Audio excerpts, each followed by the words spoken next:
안녕하세요. 공시 다시 보기 방송 공다방입니다. 저는 머니투데이 방송 증권부 조형근 기자입니다. 지난 1년 7개월간 거래가 정지된 신라젠이 거래 재개 여부를 놓고 한국거래소의 심판대에 올라섰습니다. 거래소에서 부여한 개선기간이 종료됨에 따라 이 상장 폐지 심사를 다시 받게 된 건데요. 개인 주주가 많은 비중을 차지하고 있는 만큼 신라젠의 거래 재개 여부에 관심이 쏠리고 있습니다. 그래서 오늘 공다방에서 준비한 메뉴는 신라젠의 개선계획 이행 내역서 제출 공시입니다.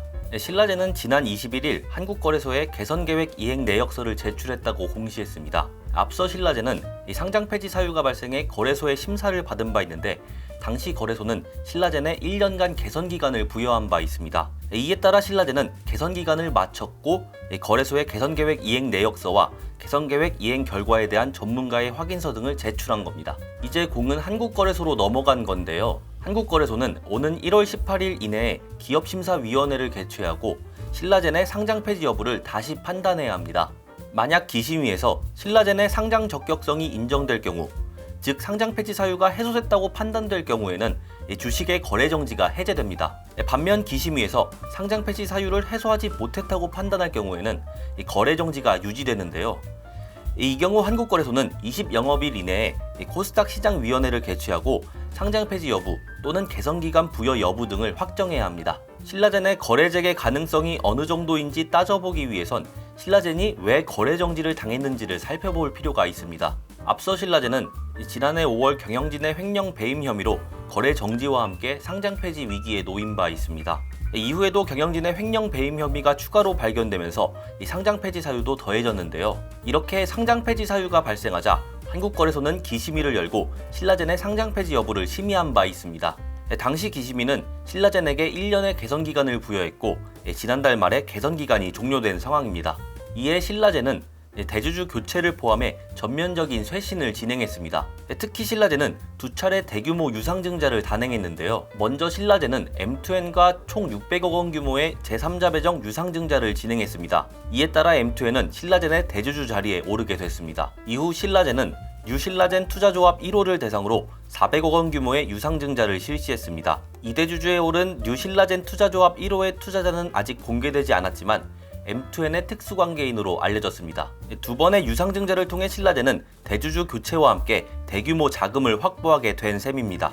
신라젠은 유상증자를 통해 확보한 자금을 운영자금이라고 밝혔습니다. 구체적으로 해당 자금을 활용해 새로운 파이프라인 확보 등을 진행하기로 했는데요. 특히 신라젠은 팩400과 추가 라인업인 항암 바이러스 플랫폼 SJ600에 대한 가치평가 등을 해외 평가기관에서 받아 이번 개선계획 이행 내역서에 담은 것으로 알려졌습니다. 이는 사업의 지속성을 인정받기 위한 조치로 풀이되는데요. 거래소가 다양한 파이프라인을 앞세운 신라젠의 지속 가능성을 긍정적으로 평가한다면 거래 재개의 청신호가 켜질 전망입니다. 다만 일각에선 거래소가 신라젠에 개선기간 연장 카드를 꺼내들 가능성을 제기하고 있습니다. 내년이면 신라젠이 기술특례 상장으로 증시에 입성한 지 6년차가 되는데요. 코스닥 시장 규정상 내년부터 30억 원 이상의 매출을 내야 관리 종목 지정을 피할 수 있습니다. 만약 관리 종목으로 지정된 이후에도 매출을 늘리지 못한다면 이 시장에서 퇴출됩니다. 거래소 입장에서는 현재 주주 외에 잠재적인 투자자도 고려해야 하기 때문에 신라젠의 거래 재개 여부를 판단할 때 미래 사업성을 살펴볼 텐데요. 신라젠의 경우 지금까지 뚜렷한 매출을 내고 있지 못하는 상황이라 개선기간을 추가로 부여받을 수 있다는 관측이 나오고 있습니다. 결국 신라젠 입장에서는 당장의 수익원 확보가 중요한 상황입니다. 이에 신라젠 측은 선제적인 매출 확보를 위해 다양한 신사업 진출을 추진 중인 것으로 알려졌습니다. 앞서 임시 주주총회를 통해 새로운 사업 목록을 추가하기도 했는데요. 여기에 더해 신라젠이 법인 인수나 사업부 발족 등의 방식으로 당장 필요한 매출을 확보할 것이란 예상이 나옵니다. 정리하자면 신라젠의 자금 확보와 경영진 쇄신, 그리고 신사업 방안 등을 거래소가 긍정적으로 평가한다면 거래 재개를 이룰 수 있지만 그렇지 못한 경우엔 거래 정지 연장 혹은 상장 폐지로 이어지게 되는 상황입니다. 거래 재개와 상장 폐지 기로에 놓인 신라젠의 운명은 다음 달 중으로 결정될 예정입니다. 오늘 공다방 시간에는 신라젠의 개선계획 이행 내역서 제출 공시에 대해 살펴봤는데요. 다음 시간에는 더욱 알찬 내용으로 찾아뵙도록 하겠습니다. 이상 공다방이었습니다.